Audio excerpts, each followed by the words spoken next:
Case पकड़ करके खींच करके राज दरबार में लाया। द्रौपदी महारानी ने विचार किया कि भीष्म पितामह जैसे बाल ब्रह्मचारी सभा में बैठे हुए, गुरु कृपाचार्य हैं, द्रोणाचार्य हैं, विदुर जी महाराज हैं और मेरे पराक्रमी जो है पांचों पति बैठे हुए हैं, तो इनके सामने दुशासन क्या कर सकता है, दुर्योधन क्या कर सकते हैं। जैसे द्रौपदी महारानी आई राज दरबार में, सर्वप्रथम सबसे पहले धर्मराज की ओर देखा, अपने पति की ओर। पति का बहुत बड़ा साहस होता है पत्नी। धर्मराज की ओर देखा तो धर्मराज जी ने आज अपना मुकुट उतार करके नीचे रख लिया था और द्रौपदी से आंख नहीं मिला पाया, नेत्र से नेत्र नहीं मिला पाए और नेत्र मोड़ करके नेत्र नीचे झुका लिए, सिर नीचे झुका लिया और पृथ्वी को कुरेदने लग गए। द्रौपदी ने विचार किया कि शायद मुझसे कोई गलती हो गई हो। सर्वश्रेष्ठ गदाधारी भीमसेन की ओर देखा, भीमसेन ने द्रौपदी की ओर देखा और हाथ गदा पर रख करके गदा को मीड़ते हुए विचार करने लगे, द्रौपदी भैया अगर धर्म के बंधन में आज नहीं बंधे होते तो मैं सत्य कहता हूं द्रौपदी कि मेरी गदा को आज तक किसी ने झेला नहीं, जय हो, और न कोई झेल सकता है, जय हो। इधर में जैसे ही गांडीव धारी अर्जुन की ओर देखा, अर्जुन ने अपना धनुष बाण गांडीव जैसे जिस प्रकार गांडीव पर हाथ रख करके, द्रौपदी आज मुझे आज्ञा नहीं है भैया की, मैं गांडीव उठा नहीं सकता, और नहीं तो इस गांडीव की जब टंकोर होती है ना, जब मैं बाण चढ़ाता हूं ना तो लोक हल जाता है।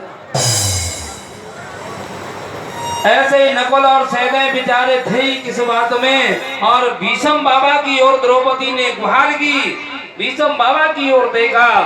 आज भीष्म पिता में भी मुंह मोड़ गए जब द्रौपदी ने समझा कि भीष्म जैसे पराक्रमी बलवान आज मुझसे मुंह मोड़ रहे हैं, तो ये समझ लो कि आज मेरी रक्षा करने वाला कोई है ही नहीं। सुखदेव जी महाराज कहते हैं कि राजन, गुरु जी की ओर देखा, कृपाचार्य जी की ओर देखा, द्रोणाचार्य जी की ओर देखा, विदुर जी महाराज आज बिल्कुल मौन है, और दुर्योधन कह रहा है अरे दुशासन देख क्या रहा है, अरे जल्दी इस द्रौपदी की साड़ी को पकड़ और जल्दी से जल्दी शीघ्र इसको निवस्त्र कर दे और मेरी जंगा पर बिठा दे, क्योंकि ये कहती है कि अंधे के तो अंधे होते हैं, इसलिए हमको क्या दिखाई दे रहा है, हम तो अंधे हैं और अंधों के सामने कैसे भी रह सकते हो। द्रौपदी बोली अरे युवराज, मैं तुमसे हंस रही थी और तुम मजाक की बात को सत्य समझ गए। नहीं, ये कोई हंसने की बात नहीं थी द्रौपदी। जब मैं तुम्हारे यहाँ भोजन करने के लिए गया था और तुम ऊपर छत पर खड़ी थी, जब मैं पूरा भीग गया तो तुम खिलखिला करके हंस रही थी और तुमने कहा कि अंधे के तो अंधे ही होते हैं, तो हम तो अंधे हैं, हमको कुछ दिखाई नहीं दे रहा। अपने आप साड़ी को उतारोगी या दूसरा संत उतरवा दिया जाए।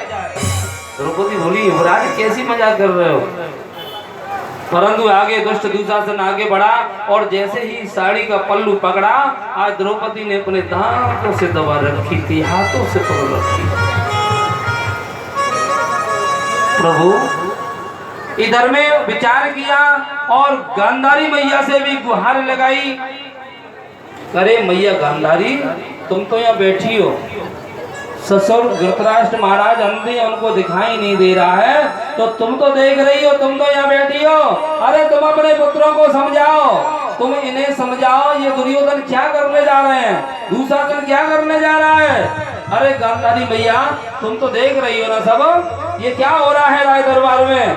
आज द्रौपदी महारानी ने गंधारी मैया की ओर गुहार लगाई और समझा रही। द्रौपदी महारानी कह रही है, बोलिए गोविंद भगवान की जय हो।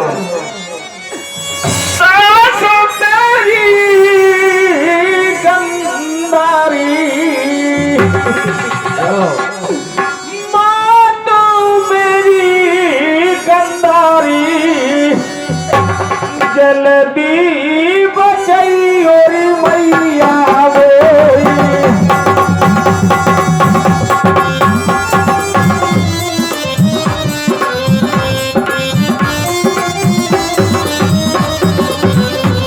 सासु मेरी गंधारी जल्दी बचाई और मैया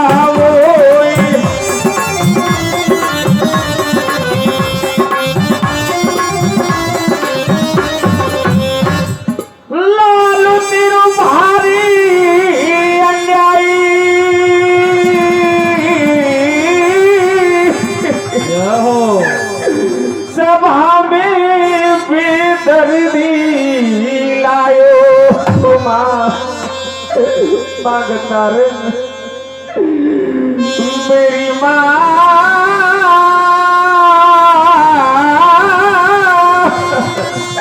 तरस जाई ने कन्हैया लाजो जाती हमारी लाजो जाती हमारी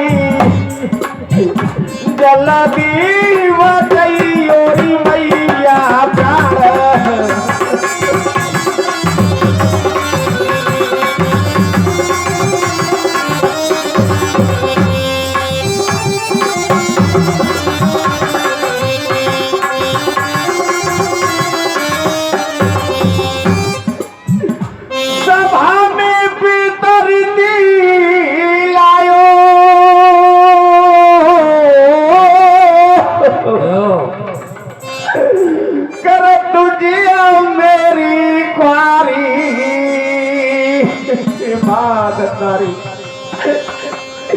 क्या सोचा मेरे पांचों पति ने धन दौलत राजपाट को सबको त्याग दिया, लेकिन मेरी एक बच्ची और अपनी गर्धांगिनी को बराबर लगा दिया। उसको रो करके कहने लगी, सभा में बेदर्दी लायो करे जाई तरसोने का नहीं आयो मेरी माँ तरस जाई ने कन्हैया लाज अब जाती हमारी लाज अब जाती हमारी जल्दी बचाई और मैया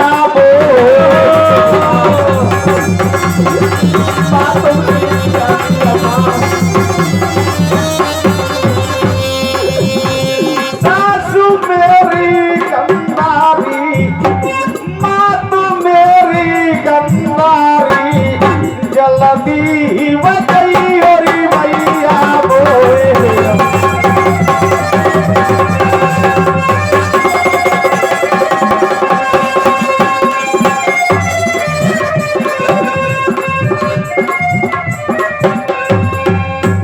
के द्रौपदी रोआ हथियानी द्रौपदी रोआ हथियानी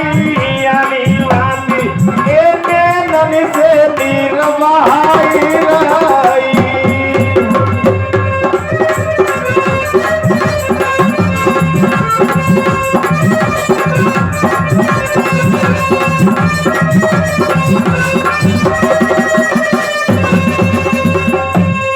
मेरी बन के बिगाड़ी थी नाना तो मेरी बन के बिगाड़ी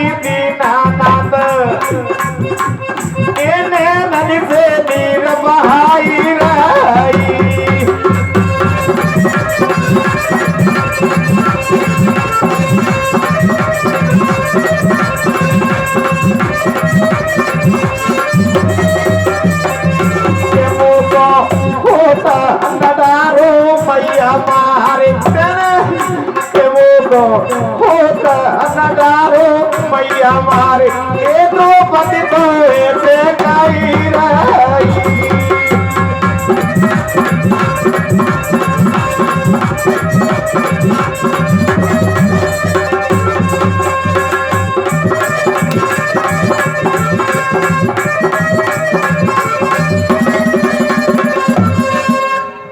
बोलिए गुरुदेव भगवान की जय हो। जिस प्रकार से जैसे ही आज गांधारी को भी गुहार लगाई, गांधारी को भी समझाने लगी है द्रौपदी, समझाओ अपने पुत्र को मैया। परंतु आज जो दुष्ट होते हैं किसी की नहीं मानते।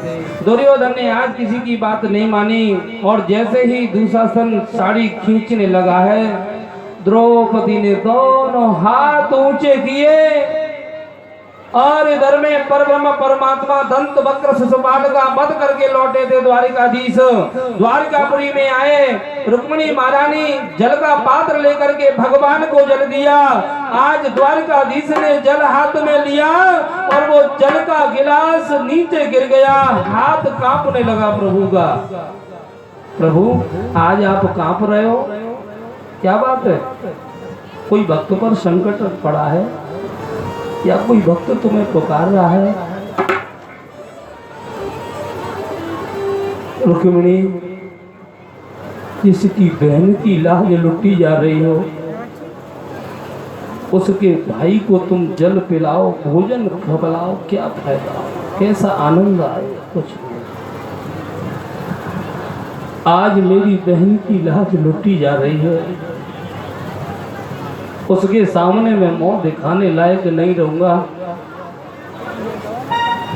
रुक्मिणी बोली, प्रभु गरुड़ भी आपके पास है, चले क्यों नहीं जाते? चले जाओ ना। अरे जाऊं कैसे रुक्मिणी? वो अभागिन तो मुझे बुला ही नहीं रही है, वो अभागिन तो मेरा नाम ही नहीं ले रही है। वो अभागिन मुझे जब बुलाएगी, जब लाज लुट जाएगी तो मैं जाकर के करूंगा क्या? एक बार मुझे बुलाए तो सही, एक बार मेरी ओर देखे तो सही।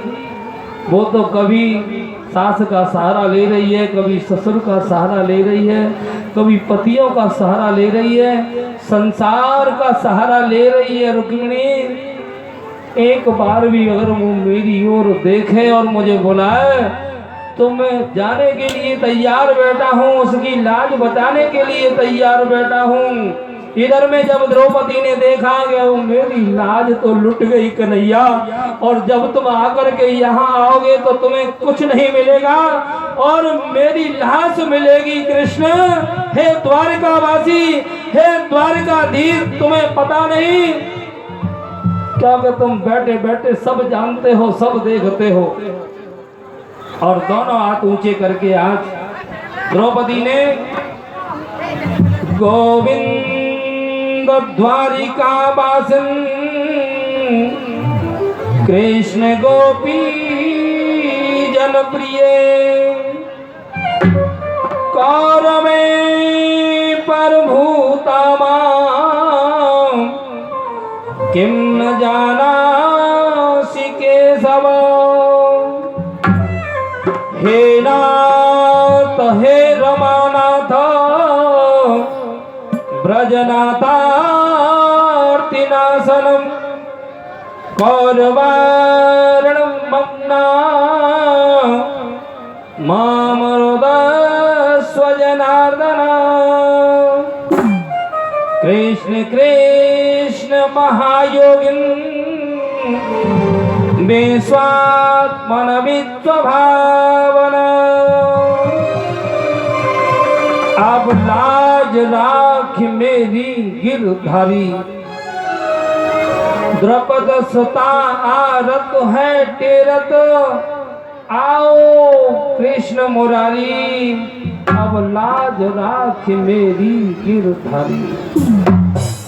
शरण शरण में शरण तिहारी, लाज राख मेरी गिरधारी। पांचों पति हैं परम पराक्रमी, छल सो बाजी हारी। कौरव है मन मगन बने, पांडव है मौन व्रतधारी। गुरु कृपा द्रोण धुरंधर बैठे, भीष्म बाल ब्रह्मचारी। दुष्ट दुशासन चीर गयो प्रभु, सभा बीच मोय करतयो भारी। शव विधि कर प्रेतन हरिहारी। मोड़ा पकड़ लो लाइट में।